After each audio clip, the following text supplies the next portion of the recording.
Дорогие наши друзья, коллеги, здравствуйте! Вы на канале «Давай запишем», с вами Александр. Сегодня вашему вниманию знакомство с целой тройкой USB микрофонов для стримеров, подкастеров, геймеров и прочих наших самозанятых творческих личностей. Не теряем времени, начинаем.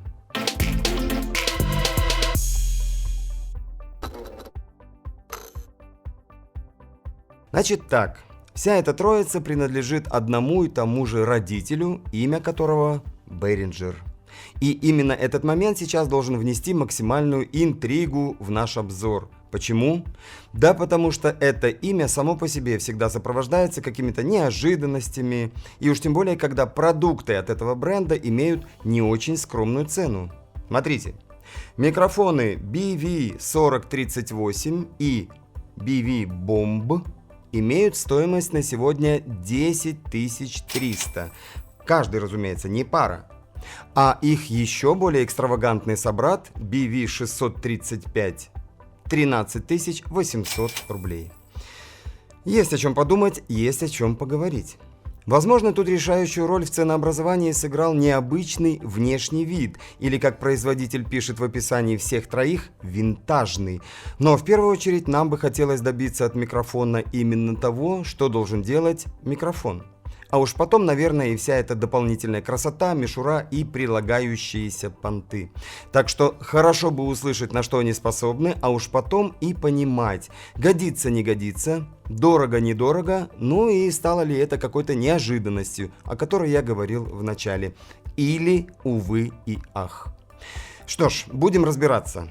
Итак, все они, естественно, USB-шные, капсули у них внутри одного размера, 14 мм, все они суперкардиоидные, что обещает минимум шума извне, частотный диапазон 50-16 тысяч у модели Bomb и 50-17 тысяч у этих двоих. Ну и комплектуются они проводом USB длиной 2 метра и каждой своей настольной стойкой треногой. У маленького есть еще держатель и стойка не телескопическая. Эти же двое могут вырастать на 5 сантиметров. Ну и хорошо. Подключается это все хозяйство достаточно быстро. Комп их видит как USB микрофон. И работает это все в секвенсоре под универсальным ASIO драйвером. Выходов тут, естественно, никаких нет. Единственный вариант — это слушать записанное с выхода вашей внутренней звуковой карты. И, сами понимаете, прямое прослушивание будет не очень комфортным, поскольку задержка. От нее нам никуда не деться. Поэтому задачи типа записи вокала или еще что-то подобное могут доставить некоторые неудобства. Ладно, давайте уже будем подключать и слушать их в работе. Все-таки деньги не совсем маленькие и ожидания вполне оптимистичные. Значит так, первым у нас на очереди Behringer BV4038. Вот этот самый замечательный малыш. Громкость Windows 80 единиц. Расстояние сами видите какое. Можно, наверное, до 100 разогнать, но тогда комнаты будет еще больше, чем сейчас.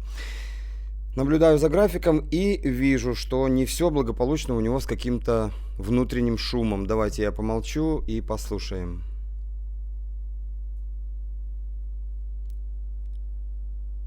Есть. Плюс, смотрите еще, вот такие фокусы.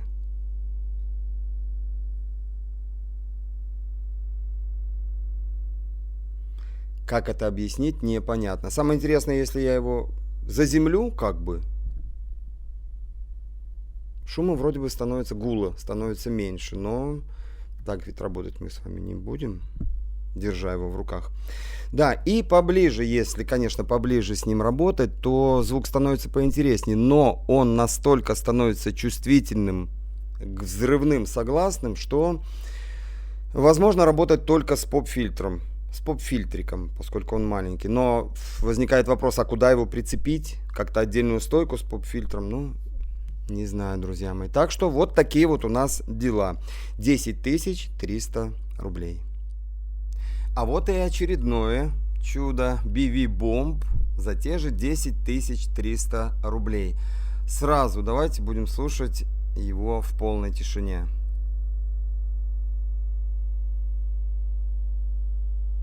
история повторяется, и, по-моему, даже она еще сильнее. А так?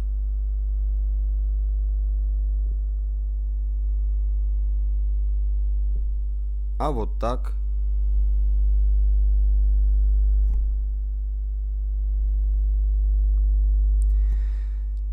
Да, друзья.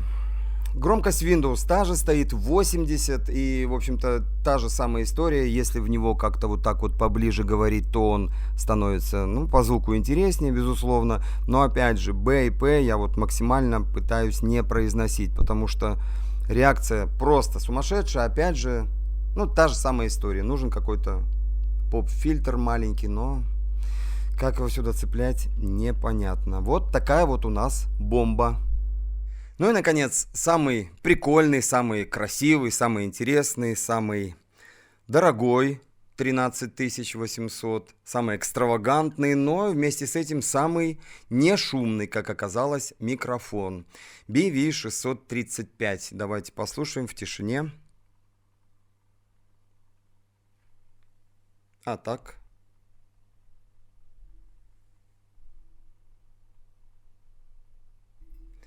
Ну, то есть здесь постарались, на 3000 убрали этот самый гул.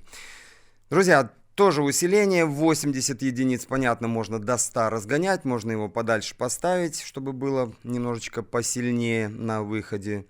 Ну и, собственно, та же история с поп-фильтром. Если поближе говорить, то это будет посочнее, поинтереснее, но Б и П на этих капсулях почему-то, ну, какие-то просто супер взрывные. Вот так. Ну что, друзья, надо бы вывести какое-то заключение. Политика нашего канала, так уж сложилось, не предусматривает распевание хвалебных од или, напротив, разгромных комментариев на какую-то обозреваемую технику, поскольку кому-то может показаться, что мы чересчур субъективны или кого-то пытаемся продвинуть или утопить и так далее. Исключения, конечно, бывают, но это сложно оспоримые случаи. Например, реально мониторы или какие-то наушники играют просто замечательно, карта работает бесшумно и качественно, микрофон просто обалденный. Или же наоборот. Вроде и стоит вещь каких-то денег, и не маленьких, а отрабатывать их ну никак не хочет. Так вот, сегодняшний случай мы оставляем без комментариев, поскольку, как нам кажется, об очевидных вещах нет смысла и говорить. Вы сами все слышали и в состоянии подвести итоговую черту самостоятельно. Ну а какова она будет? Милости просим на поляну для комментариев. Будет очень интересно познакомиться с вашими ощущениями и точками зрения. Так что пишите. Будем благодарны. А на сегодня это все. Всем спасибо за внимание и до новых встреч на нашем канале. Ну что, друзья, надо бы вывести какое-то заключение. Политика нашего канала, так уж сложилось, не предусматривает распевание хвалебных... Так. И работает это все в секвенсоре под универсальным ASIO драйвером.